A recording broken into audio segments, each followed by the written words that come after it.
Welcome back to the channel, guys. Today we're taking a look here at the TIDRADIO M15. It's a POC radio from TID. Initially I wasn't going to review this little set for the reason that it was unusable. Now, I've had these sets since mid-January, and initially they came with firmware version 1.6, I do believe, and they basically used to switch themselves off or not connect to the OD Master app.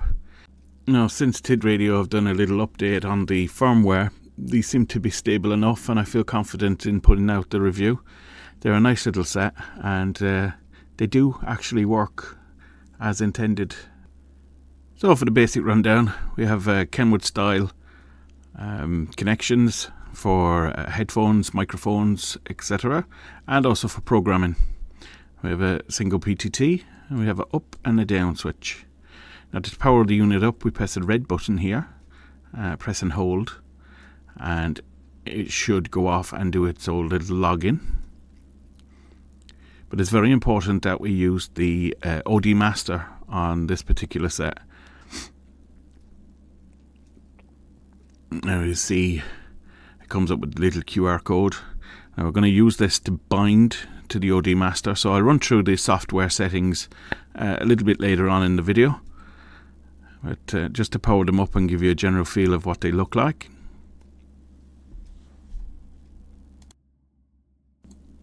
And I must say the audio from these little sets, when you get them working, is absolutely fantastic.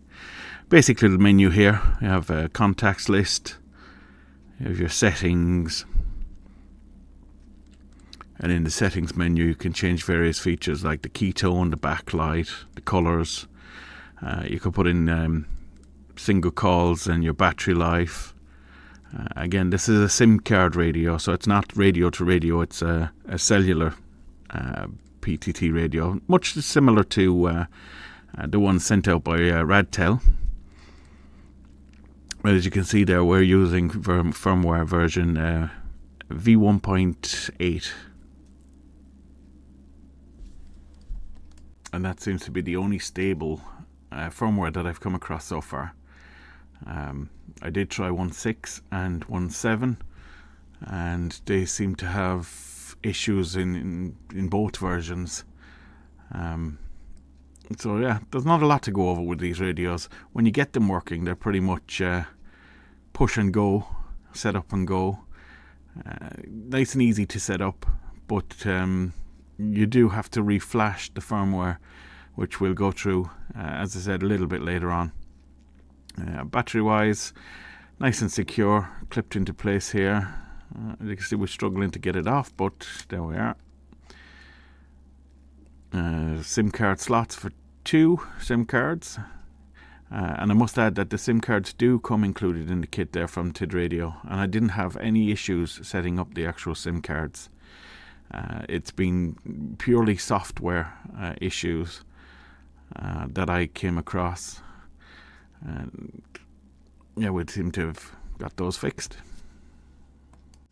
Now, battery wise, with a BP15, it's 11.1 watt hours or 3000 milliamps, which is pretty decent. Nice sturdy battery, and on the battery we have a nice sturdy belt clip. And the big advantage is that you can add public groups on this radio. So that's what was missing from the Radtel. We have included with the TIDRADIO, and they're pretty straightforward, although not without issues in themselves, but we'll go through that when we're showing you how to set up and get things running. So that's a quick breakdown, and I'll be back then in a few minutes and we'll give you the rundown on the software.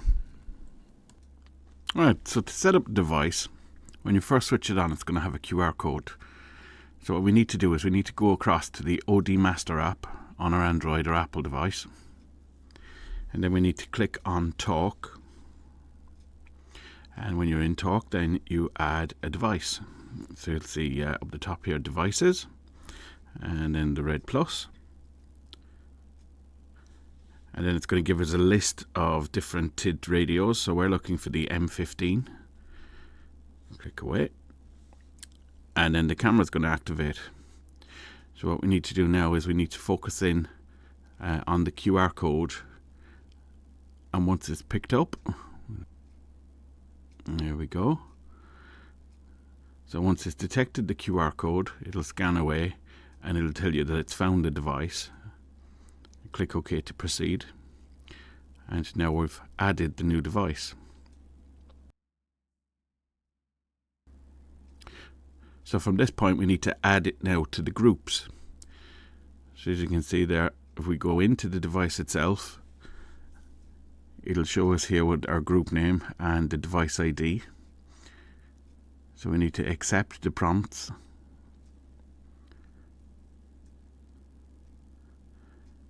And we just ensure that we go into the manage group section and we add it to all the groups that we might want to be in. So we click here, manage group. We can see our device name. We're going to plus, quick add. And then we get a little drop down bar of all the little groups that we can join. So mine are mostly ham radio related, but there's a CB radio, PMR radios, etc. So in this example, we're going to find my little group. Here we go. So we say, yeah, 1 November Charlie ham, and confirm. So as you can see, it's added the group below and accept the prompt. Now the little green light has gone from devices down to the group. So if we click back, and just give it a second there to load, and automatically it's put us into the group. Now if we click the top button, we can see the other groups. So if you had 10 groups or only one group, you can add them all to this little list, and by pushing the up button, you get to see those groups. Alright, so back once again on the OD Master app.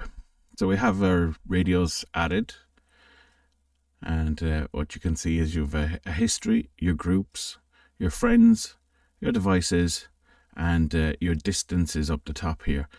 So if we click across onto the groups, right, you can apply any group, you can recommend groups, and then you have your device group. Now the device group is the automatic group that is set up when you sign up to the OD Master app. So everything in the device group will be connected together. So you have here in this instance, this with my call sign, this is the pad that's running the OD Master app. And then these little fellas here are the radios. So it's an M15, and then it gives it a kind of a serial number. And also here the second radio, M15, and its serial number. So if we go back there, we can see various different groups that I've added to my OD Master app itself, and you can join these groups. So you have TD1, TID1, TID2, and TID3, little private channels, and all the rest of them, they would be public channels.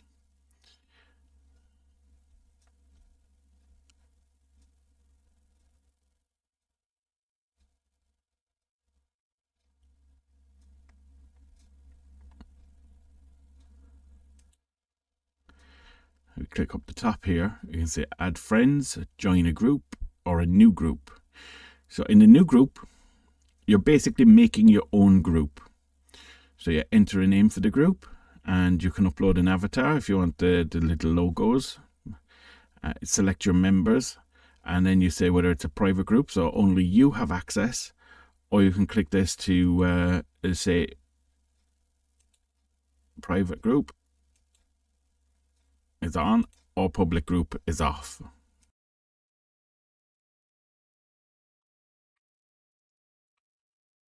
So the issue that we find with the groups is that each group that you go into can only store 200 members, and each device that a member has is considered a separate member. So we'll say for me, for example, now, right, if I added myself to this group and I put both my radios on, then that's 3 members. There would be 3 members in the group taking up space, if that makes sense, which is the only downside. So you'll find that most of these groups will fill up pretty quick, depending on how many devices a person is actually using or connecting to the group, which can be a little bit of an issue.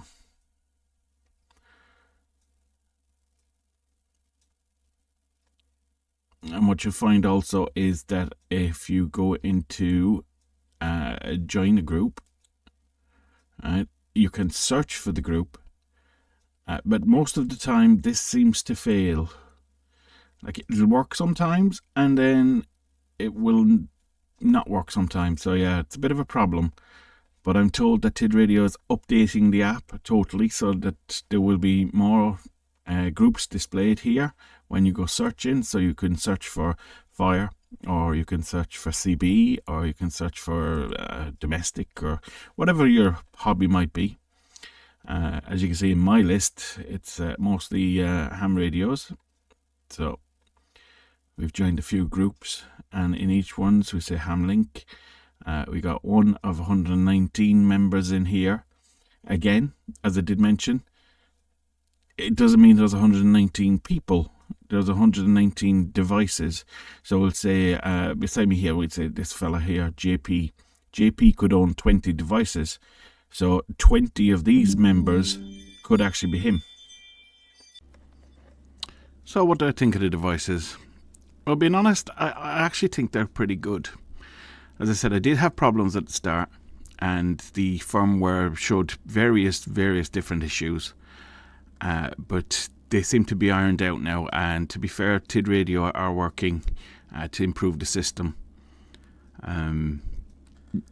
They have the public channels. They're almost there with the setup on that. Again, there are software related issues, but once you get the channels onto the radio itself, they work perfect. I hear some guys complaining that the server goes down quite a lot. In my experience, I haven't had that. They seem to connect each time, and I've had no problems transmitting backwards and forwards through these sets. The audio is great. The price is relatively good, coming in at €82 for the set of 2, and that includes the data cables and the support and software. I found TIDRADIO to be quite good on email.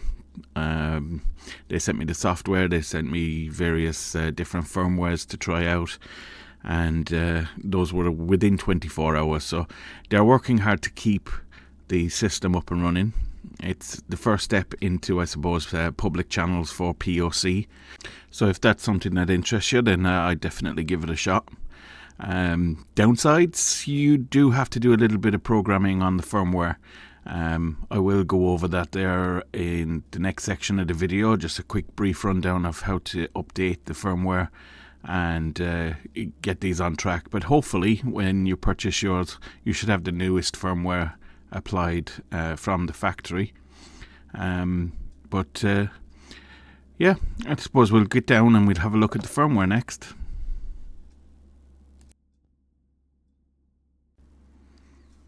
So the software is called QPYcom.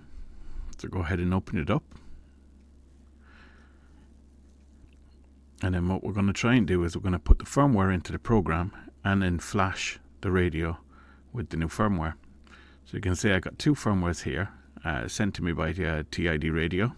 So if your radio comes with anything under the version 1.8, send them an email and they will send you the flashing files and also this program. And back to the radio. You want to power it up. Oh, this one's already on, a bit of shutdown. So turn it back on, power it up.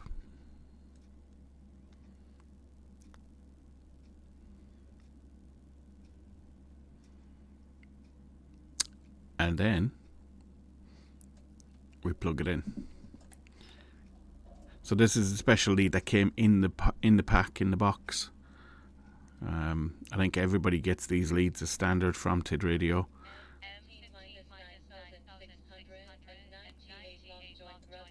It's logged in and it's all on. You click it in and then just lay it on the table, and we'll go back to the software program.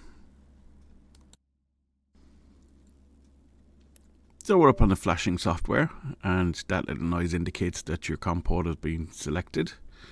So if you come up and look in the top corner, make sure that your COM port is correct, and then go ahead and select the firmware. Now we're using the zipped file, not the uncompressed version, the actual zip itself. Go down into the bottom corner, and we're changing this to download FW, or download firmware. Click on open port. Make sure that you're downloading firmware. Click it and go ahead. Now that little noise indicates that the radio has been activated into its DFU mode. And eventually you'll see this little green bar progressing along the screen. It only takes a few minutes. And at the end, we should get the indication that it's been updated.